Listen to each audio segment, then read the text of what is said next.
How do you get motivated to exercise or do anything for that matter? Hey, you, how's it going?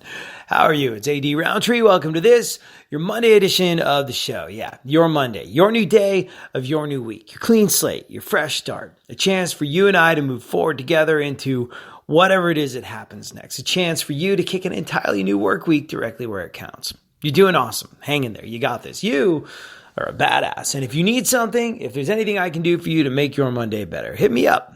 I'm here with you. I'm here for you. At ADSXE, it's where you can find me on Instagram, Twitter, and Facebook at ADSXE. Put it in your phone now in case you need it later. Thank you so much to everyone that has supported the podcast, either by listening or by sharing or by supporting it on Patreon. You can do that, patreon.com/ADSXE. It means the world to me. I really, really appreciate any of that. If you subscribe on Patreon and become a patron, you can listen to episodes commercial free as well. I'll never put this show behind a paywall. I'll never charge a subscription fee because most of the conversations you and I have are about health and about mental health. And I've said it before, I will say it again. I believe these conversations should be free to everyone for all time in perpetuity. But if you are one of the people that's supported on Patreon, thank you so very much. I have a small life update. We'll talk about it on another edition of the show, probably in more detail. But I have a new job. It was announced this morning that I'm going to be the new morning guy at a radio station called KSHE in St. Louis. The longest running rock station, not just in America, but in the world.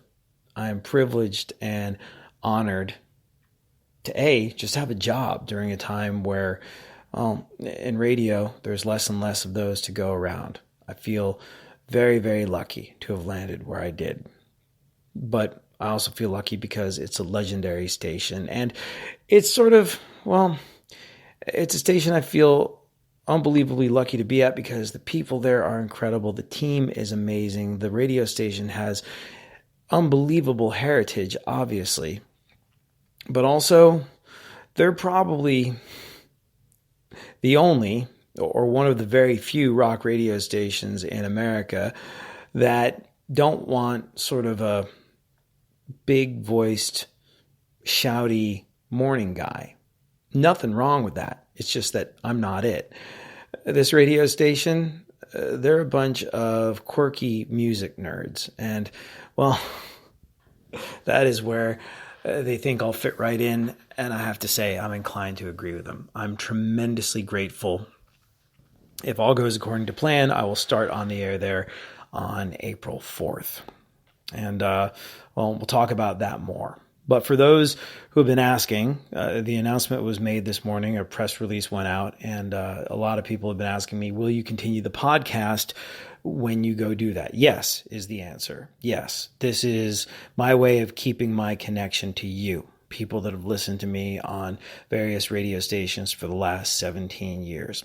And I can't tell you how much I value the relationship we built over those 17 years. You've gotten me through the high times, the low times, and all the times in between. And hopefully I've helped do the same for you. And I'm not walking away from that. I wouldn't want to. And I think, to be honest with you, podcasting is probably going to be an even bigger part of my future moving forward. Don't know exactly how or where this is all going to land, but to answer the question that I've gotten over and over again, since it was announced that I was going to be going to this unbelievable radio station, KSHE, yes, I will be continuing with the podcast. And thank you so much for wanting to be along for the ride. I am so unbelievably grateful for you. So I got an email from a guy called Joe. You can do that too. You can hit me up at ADSXE on Instagram, Twitter, and Facebook. My DMs are open. Or you could email me. I'm here with you. I'm here for you at gmail.com the way Joe did. But Joe said, I'm a big fan of yours from your morning show on alternative radio and now your podcast. Thank you very much. Thank you for listening. Thank you for being a part of my radio family, Joe. He said, I'm so sorry about your dad. I lost my dad last year too. You're right. The grief does come in waves and lasts a while, but I appreciate the perspective you bring to the conversation. I am so sorry for your loss, Joe. It's weird. I've said it a lot, but there's nothing that takes the pain or the suffering or the sense of loss away with grief. Nothing. But the love and support of friends, family, loved ones, sometimes complete strangers, really does make a difference. And it especially makes a difference for some reason when that person has been through that as well. Couldn't tell you exactly why, but it does. So my heart goes out to you, Joe, and, the support really makes a difference. Thank you. Joe goes on to say, I'm in my mid-30s and my youthful metabolism has abandoned me. As such, I've been needing to do more to get in shape and stay there. I really appreciate the tips on the eat less side of the health equation, but I'm struggling on the move more. It's not easy to muster up the willpower and motivation on the day-to-day. With a hospital job in the middle of all this, gestures around, yeah, I'm sure. Thank you so much for whatever it is you do in the world of healthcare. This has been an unbelievably trying couple of years, several years now. And for people like you who've been on the front lines of our healthcare system, exponentially more so. And I cannot thank you enough. I'm sure we all can't thank you enough for all the things that you've done and all the things that you've endured on all of our behalves. Thank you. But he said, with a hospital job in the middle of all this and 2 kids, I feel like I'm behind the ball on so many things these days. And exercise is a checkbox that I rarely manage to tick at the end of the day. So my questions are twofold. Can you send me the exercise plan you used? I think simpler might be better just to get there and do it. And maybe that will help me with dragging myself to the barbell. And 2, how do you motivate yourself to stick with the plan? Maybe hearing how other people manage will give me some ideas as well. Thank you so much for sharing your voice and your time with us. I look forward to your podcast every weekday, and I'm excited to see where you go next, Joe. Well, thank you so much, Joe. And man, the motivation is an unbelievably tough one. And if anybody else wants to chime in, we all have different ways of forcing ourselves to do the things that we have to do. We all have different ways of kicking ourselves in the butt, lighting a fire under our own backside, or whatever you want to call it. We all have different things that work for us. I think the real light bulb went on for me with exercise was, I'll never forget it. I've been in and out of gyms for a long time. Been in really good shape, been in okay shape, and been an absolute mess. And I had several failed starts when I was an absolute mess to kind of get back into shape. One of these things included a personal trainer, buddy of mine. Now, I didn't go and see a personal trainer every single week. I was like, look, I know what I'm doing in a gym. I've been going to gyms on and off. I'm going to meet with you once a week. You tell me what to do and I'll do it. I don't need you barking at me through every set. So he gave me a workout program, one that I could have stuck to, but I did not, for a couple different reasons. One, it was a little more complicated than I want to get into. It was, I think, partially based in CrossFit. And I don't know how much CrossFit you've done, but it's not simple. It requires thought. The movements require concentration. There's nothing wrong with that. There's a lot of people that get a lot out of that. There's a lot of people that swear by that kind of exercise. It didn't work for me. If I have to put thought into doing something beyond, keep my form right, keep my back straight, don't bend this, do bend that. If I have to put extra thought into doing something like, God, I never even once got it right, a Turkish get up, I think it was called. Blah. And there's probably CrossFit people listening to this laughing at my ass. But if I have to put thought into doing something like that, which was about as difficult as it was for me to learn how to do the moonwalk back in the day when I was a kid, I am not interested. So I believe in making it simple and easy for yourself. Other people would totally disagree. They want variety. They want a challenge. They want to do things differently every single day. I don't know about you, but I am not one of those people. I want it to be simple and easy and mindless. I want to be able to get through my stuff, and I want to be able to get out of the gym. That's what I want to do, which is why I like my exercise program so much. So it is simple. Joe, I emailed it to you. Hope you got it. Now, it does require an investment of time, but it's not one of those things where you're in the gym every day.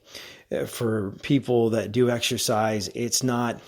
It's a 3-day program. You're in the gym 3 days a week. It's not one of those things where you are doing legs, push, pull, and going into the gym every single day. No, it's a full body program that, there's only 2 workouts and you alternate them every other day, Monday, Wednesday, Friday.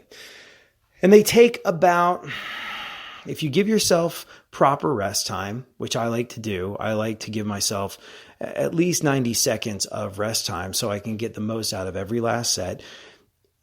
It takes around 45 minutes. You can rush through it, get through a little faster, but like I said, I like to take longer breaks. So it's not dedicating your life to being in the gym constantly. It's 45 minutes, 3 days a week. Now, when I say going to the gym, that's part of the motivation as well. I did what a lot of people did during COVID. I set up a home gym. In fact, I'd gotten one before, which was a good thing because, man, once COVID hit, you could not get home exercise equipment for love or money. I remember I bought a set of those adjustable dumbbells, those power block things right before, and I think they were like $200. And if you've never seen these things, they're great. They're adjustable dumbbells.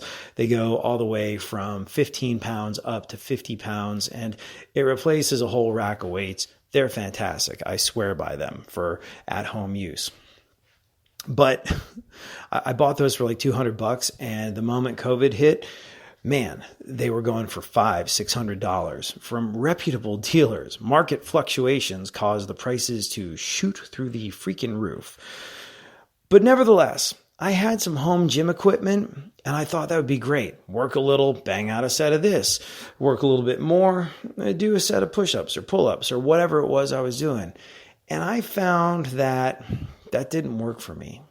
I mean, I got it done, but I didn't enjoy it. It wasn't focused. I kind of broke it up throughout the course of the day, and that wasn't for me. Wasn't into that. And I find a big part of getting motivated is going somewhere.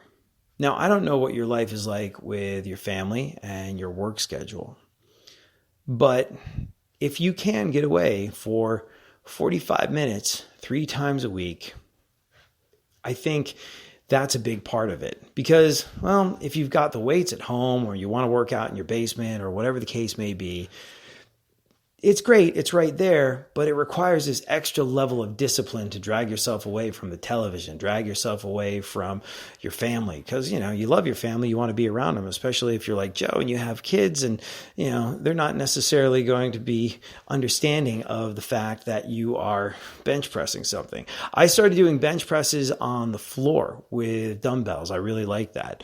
And, without fail, my dog, Millhouse, would be like, "Oh, what you doing on the floor, Dad?" And he would start kissing my nose, and it would be a whole big thing, and I'd have to take a break, and then I'd lose track of what I was doing, and then I'd be like, I think I have some chips downstairs, and then it would be done. But going to a specific place to do it, if you can, if you are able to, if you have the luxury of 45 minutes in another place to go get that done, if you have the luxury of whatever it costs to go to whatever the gym is, then I really, really recommend that. For me personally, I find that specifically going somewhere really makes all the difference in the world. The last place I lived was great because, well, it had a gym in the subdivision. It was about a 3-minute walk from my little home. I would head over there and walk back. It was great because I didn't have to drive to another place, and Man, if I could find that situation again, I would be very, very happy about it. So we'll see. But I find that when you make time to go somewhere, you're not going to get distracted. You are in the gym. You're going to get through it, get it done, and go back home to your kids. So I find when you're looking for some motivation, I find getting there, you're there, you're going to do it. If you're at home, there's a pretty good chance you won't. So I know this sounds simple and boneheaded, but this is what I noticed made a big difference for me. The other thing that I noticed was when I was having one of these failed starts, and this was key. When I was having one of these failed starts trying to get into shape, I was like, I got to get into the gym. I got to do, maybe tomorrow, maybe. And something struck me once. And it seems so obvious, and it probably seems so obvious to you, and it might not make any difference to you, but I came to the realization that nobody could do this for me. Literally no one else could get me into shape. Sure, I could hire a trainer, but I would have to do the right things. Trainer yelling at you through every set is A, expensive, and B, it doesn't necessarily get the job done if you aren't following up, doing your part at home where you are. Look, nutrition is such a big part of it. And that requires self-discipline. Even if you do have the luxury of hiring a trainer, they cannot follow you around all day long and monitor your diet. It's just, that's for people in Hollywood that have personal chefs and trainers, and their food intake is very, very closely monitored because they got to look like Captain America or Thor for the next Avengers movie, and there's gazillions of dollars wrapped up in it. That's not necessarily a thing that you and I can probably do. So I came to the realization that nobody could do this but me. No one's going to get myself in shape other than myself, which seems so simple and so basic to be talking about. But it really was something that clicked in my head that went, if this is going to get done, I'm going to have to do it. And then when you do it, nobody else did it but you. Nothing can take that from you. So that was something that helped motivate me as well. Going somewhere specific to exercise, recognizing that no one could do this but me. And I got to tell you, the other thing that really helped me get motivated was keeping track of stuff. Now, eating, you said something to the effect of you're okay with eating less. It's the moving more part that's challenging. And look, if you want to control your weight and lose some fat through diet alone, it does work. But it is nowhere near as satisfying as when you add some resistance training because it leads to bigger and more noticeable changes in your body and the way you feel.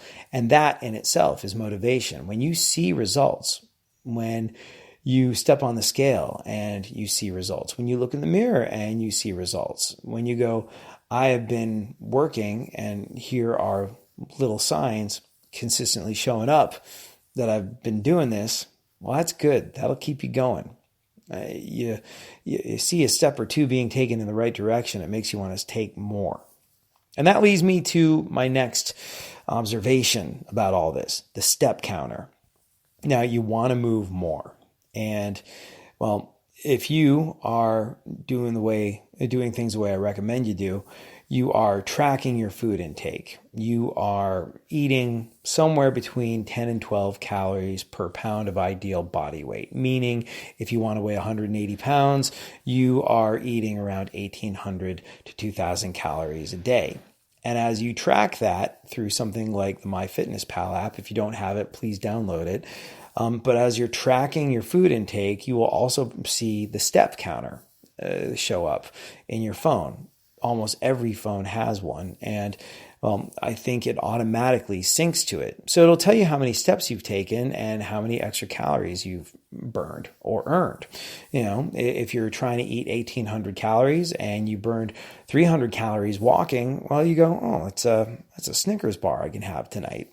So that's kind of cool. But I find the step counter is really, really good because it tells you how far you've gone. And when you check it and see, oh, I've gone, I've gone like 15, I've gone 7,500 steps. Another 2,500, I get to that fabled 10,000 steps. And I find that looking at the step counter every once in a while will make me want to be like, I'll take an extra 100. I'll get it up to the next 1,000. I'll get it up to the next number that ends with 0, or do 500 more steps. It doesn't take that long to do 500 more steps. You can probably do it walking around your home pretty easily.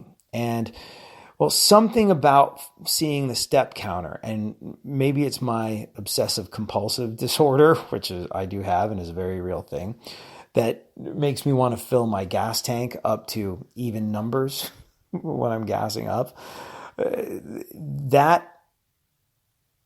That thing where you look at the step counter, it has the same impact on me. If I see that I'm up to 10,250 steps, well, I want to get up to 10,500. So I'll take the extra 250 steps. So looking at the step counter and trying to just throw a few more in to get to the next 100, get to the next 500, get to the next 1,000 steps, well, that is a big part of the motivation for me, for whatever weird reason. And, well, you do an extra 100 steps, an extra 500 steps here and there. And by the end of the week, that adds up to something significant in terms of your calorie deficit, which leads to you being a lot closer to losing weight. The other thing that makes a big difference with my motivation, not just to exercise, but to do anything whatsoever, is to write it down. I am nothing without my to-do list. I've talked about this on the show before, but many years ago, I met a guy, the great Ricky Lee Mensch. If you are a member of the hip hop or music community, the hip hop radio community, if you have been in or around that world for some time, chances are you cross paths with the great Ricky Lee Mensch. He was a fantastic guy. He was a mentor to so many people. He was like an uncle to me. He was the coolest guy. I miss him all the time. He sadly passed away several years ago, but Ricky Lee Mensch had no problem talking about the fact that he had been an alcoholic and was in recovery for many years. He had many, many years sober. And he told me that something I might find useful from the 12-step program, even though I wasn't in it, was something he learned to do. And I don't think this is one of the specific steps. Don't correct me on this one. But he said it was something that he learned when he was taking part in the 12-step program and taking part in Alcoholics Anonymous, was the to-do list. When he could not get his life together, when he was an absolute mess before he went on to be a real mover and shaker in the music industry, when he was just trying to put the tattered pieces of his life back together, he would write down a to-do list, and it was everything that he had to do. Everything from like get up, brush your teeth, shower, have breakfast, go out, apply for a job. And, well, he said every time he crossed something off that list, he got a sense of accomplishment, and that drove him forward. And eventually, his to-do list had things on it like, remember to call Jay-Z back. He was a real mover and shaker.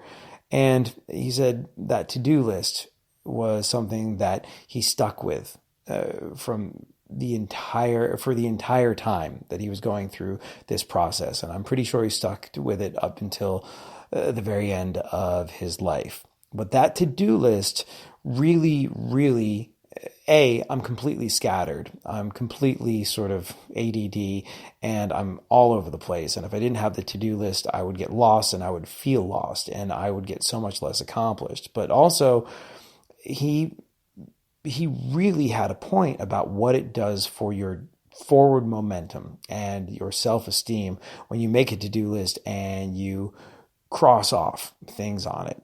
It's a great, great tool. And, well, I would write it down. Go to gym.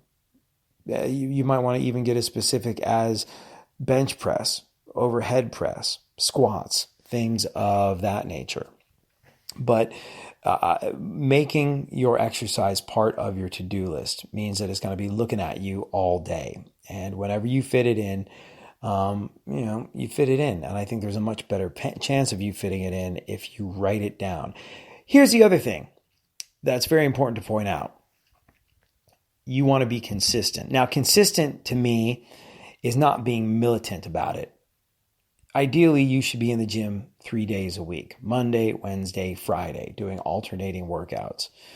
You should be tracking your calories. You should be eating a consistent amount of calories every single day. That is going to put you in a calorie deficit that's going to help you lose the old spare tire or whatever it is you want to lose when you're talking about your youthful metabolism abandoning you.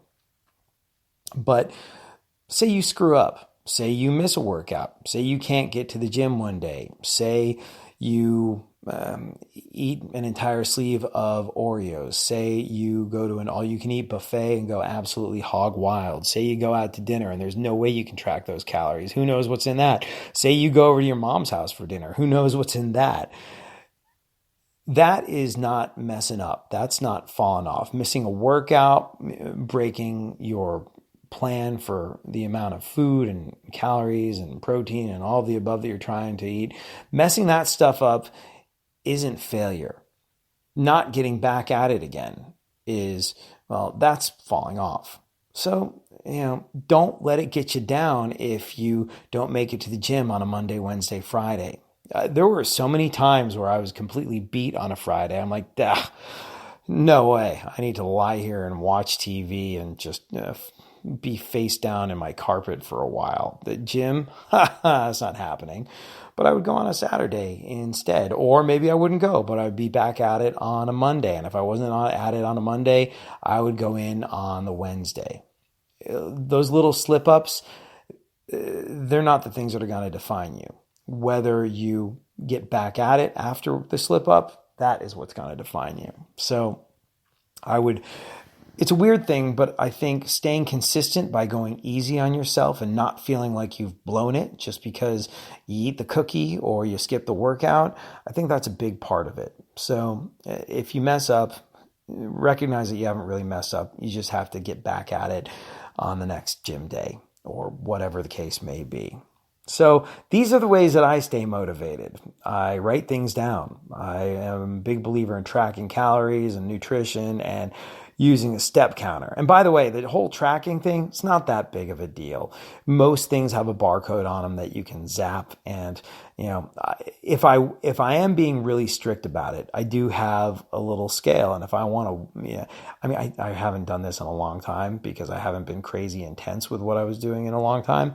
But, I have a little scale and it's pretty easy to measure out 9 ounces of chicken or whatever it is. So it's not that big of a thing. And a scale costs like, I don't know, $10. I think if you have health insurance, a lot of the time, they will provide one for you. If you tell them you want to be healthy, they'll send you a little kit of fitness stuff. It's pretty cool. Anyways, those are my tips for staying motivated. Does that help at all?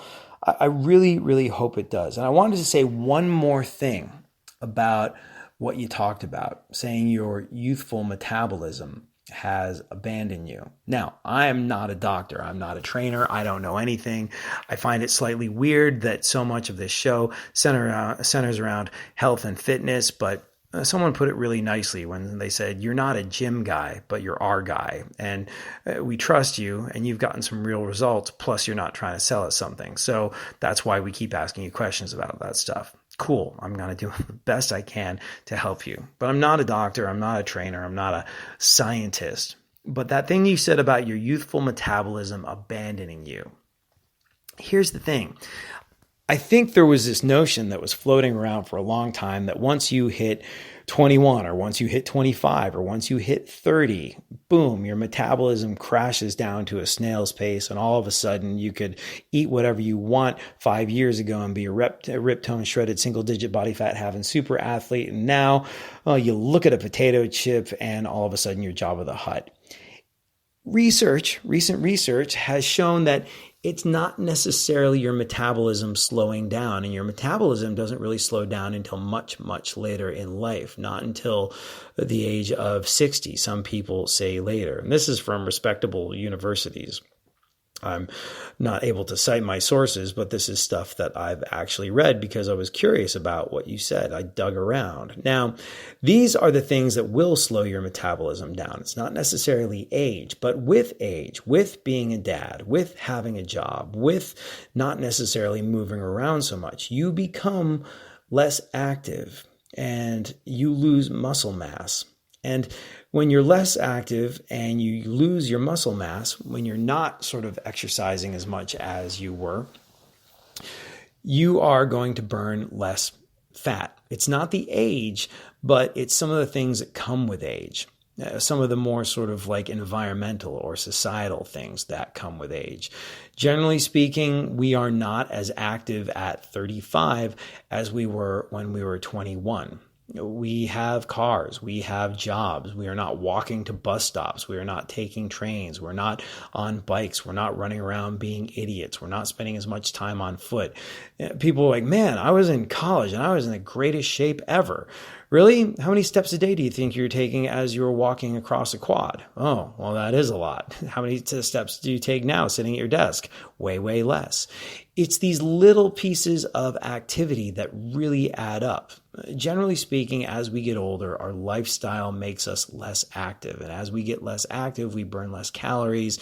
And a lot of people perceive that as your metabolism slowing down. Now, you work at a hospital, you're surrounded by medical people. I don't know what you do at a hospital, but you could have a whole bunch of research that's contrary to it. But there's a lot of research out there right now that will say your metabolism doesn't really slow down until much later in life. It's just your life changes. Also, when you lose muscle mass, the more muscle you have, the more calories it takes to sustain you. Having more muscle and less fat, you will burn through more calories. So building some of that muscle mass in the gym, it's not just the activity of lifting the weights, doing the resistance training that is going to burn the calories. It's the type of body tissue you are carrying around. If you are carrying around more muscle, well, that muscle is going to require more calories to sustain it, and your metabolism will be faster. You will get through more calories. And if you've lost muscle mass, if you're not getting to the barbell, as you put it on the regular, well, you're going to have less muscle mass and burn less calories. So you're not, I don't think, in a position where your metabolism has failed you. But your life has probably changed in little, maybe even imperceptible ways that make you less active than you were when you had what you saw as that youthful metabolism. So it's good. It means you're not fighting an uphill battle against age. It means you just need to move around a little bit more. Like I said, 500 extra steps here and there, that really adds up by the end of the week. And if you can get to the gym, man, that really, really does make a difference. So these are my small observations about what you did. It is so hard. It can be so hard to peel yourself off the couch. It can be so hard to get yourself moving. It can be so hard to have the discipline, especially when you are working in a hospital. I can't even begin to imagine what that has entailed and the amount of pressure and stress you have felt. You've also got kids, which means your schedule is not your schedule anymore. Your schedule is dictated by the small human lives that you are responsible for. So it can be really, really difficult. And boy, do I sympathize with what you're talking about. And you also talked about leaving it till the end of the day. Well, you didn't say that, but you said by the end of the day, my ass is kicked. Well, maybe if you figure it out, if you figure out how to do it at a different part of your day, maybe after work before going home, if you've got that 45 minutes or an hour or whatever it is, or maybe if you can take some extra steps on your lunch break, just take a look at your step counter. Maybe walk up and down the hall a little bit more. Get those 500 extra steps in. It's little things, but they will put you over the edge and they will get you where you're going. And I think, last of all, I did it. And if I can do it, other people can, because I am not disciplined. I am not motivated. I am hardwired to be lazy. Physically, anyway. I'm all about working really hard at a job, but in terms of having some get up and go, not so much. For me, it was really a mental thing. My shrink said, I could either prescribe you antidepressants or you can get yourself into the gym. And we decided, because antidepressants would change my personality and my personality was what paid the mortgage, that the exercise would be better. And, well, because I had a doctor saying this is for your mental health, it will make you happier and it will help you probably break through this cloud of depression that you're living in at the time, about 10 years ago. I did it because a doctor told me I had to. And that's the other thing. I believe that when you do it, you kind of get on a roll where the clouds do part. The mental benefits of exercise are almost instantaneous, I find. They happen that day. They happen overnight. It's a quick thing. And if you can just get yourself to do it a couple times, I bet you find a way to continue. So I hope some of that's helpful. The bottom line is you can do this. I know this. Thank you so much for hanging out. Thank you for being a part of my radio family. As always, this time that you and I spend together, it's the best part of my day. I'll be back tomorrow. We'll do it all over again. Have a great one. Later.